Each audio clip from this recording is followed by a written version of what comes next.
तभी दोबारा से बिजली कड़की और इस बार आईने पर रोशनी पड़ी तो आईने के भीतर कुछ भी नहीं था। नीति ने राहत की सांस ली, लेकिन जैसे ही वो पीछे मुड़ी तो वही औरत और उसका सर कटा बच्चा उसके सामने खड़ा हुआ था।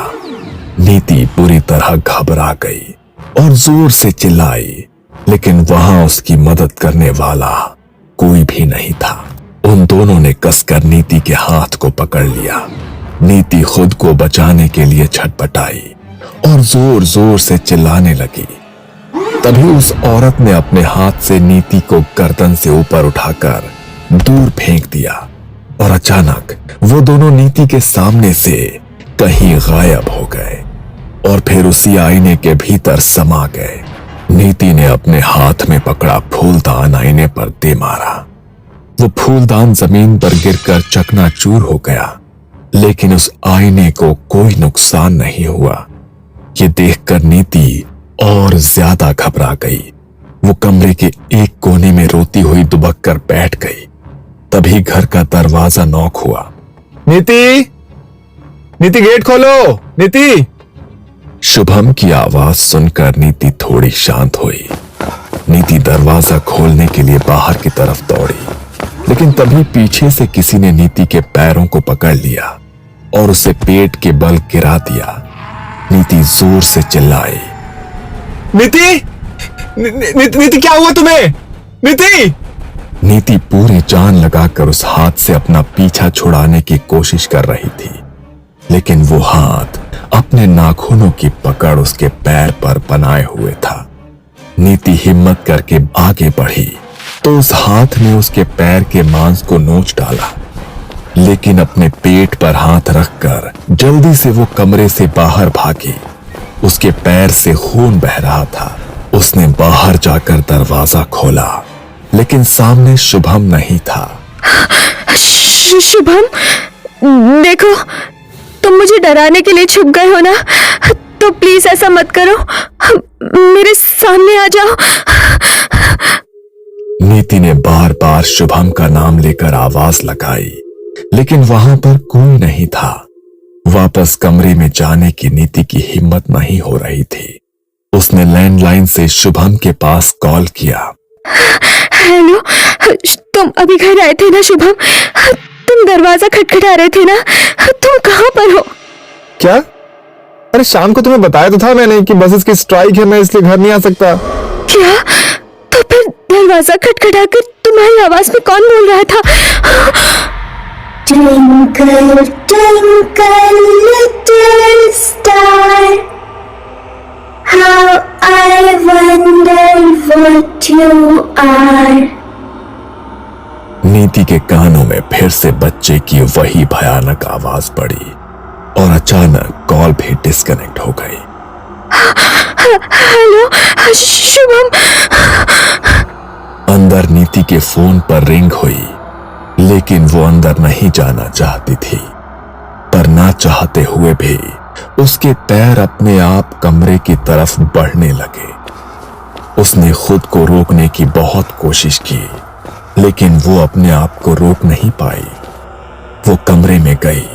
उसके कमरे में जाते ही कमरे का दरवाजा अपने आप बंद हो गया और कमरे में बच्चे की वही भयानक आवाज गूंज उठी।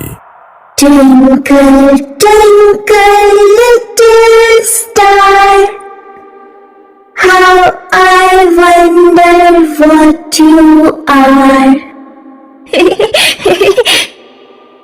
नीति ने नजर घुमाकर इधर उधर देखा तो आईने में उसे वही सरकटा बच्चा दिखाई दिया, जो अपनी गर्दन हाथ में लेकर ये पोएम गुनगुना रहा था।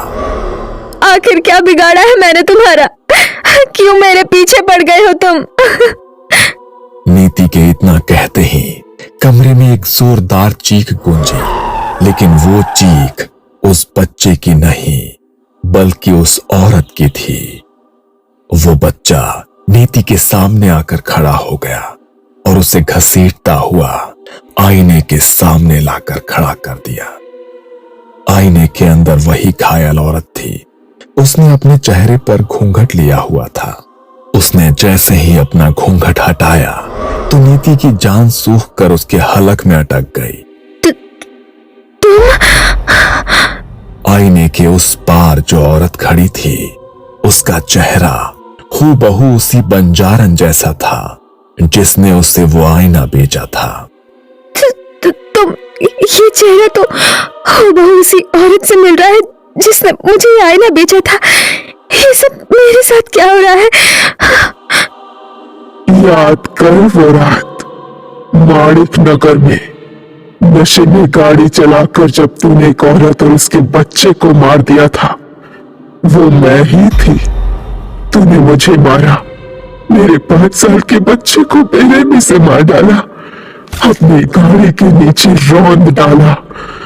मेरे पेट में एक नन्ही जान पल रही थी, तूने उसे भी मार डाला। उस दिन से लेकर आज तक मेरी माँ तुझे ही ढूंढ रही थी, और देख तू मेरी माँ को मिल गई, और अपने हाथों से तू मुझे अपने घर ले आई।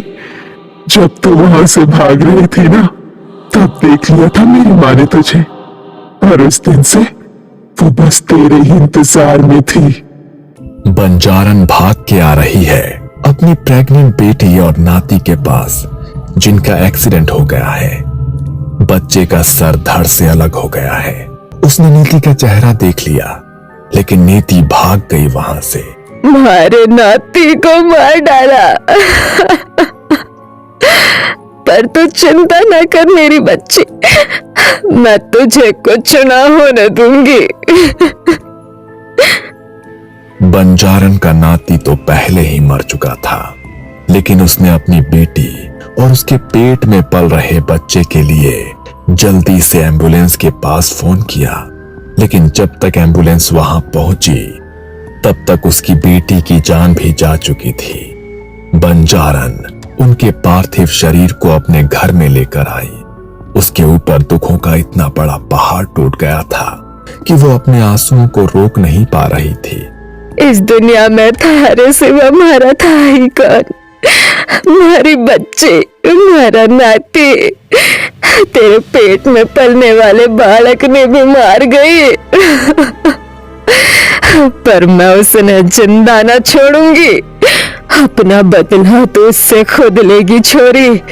बस एक बार वो मने मिल जाए, उसकी जिंदगी तो मैं बर्बाद कर दूंगी।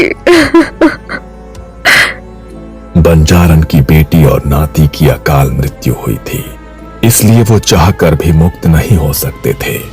तो बंजारन ने उनके अंतिम संस्कार से पहले काले जादू से उनकी आत्माओं को एक आईने के भीतर कैद कर दिया। उसने नीति का चेहरा देखा था। उसने अपने हाथों से उसके चेहरे का चित्र बनाया और उसके ऊपर तंत्र विद्या करके उसे अपने पास बुला लिया। नीति अपने मन से बंजारा मार्केट नहीं गई थी, बल्कि ये सब बंजारन ने खुद किया था। अब तो तू सब समझ गई होगी ना। अपना बदला तो मैं आज लेकर जाऊंगी। तूने हमारे साथ हमारे बच्चे को भी मार डाला था ना, तो आज तेरे साथ थारा बच्चा भी हमारे साथ ही जाएगा। नहीं, मैं तुमसे माफी मांगती हूँ। प्लीज मुझे माफ कर दो, प्लीज मुझे माफ कर दो।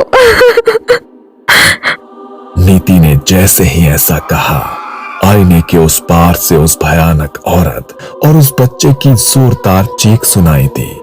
वो दोनों इतनी जोर से चिल्लाए कि कमरे में लगी खिड़की का कांच तक टूटकर जमीन पर बिखर गया।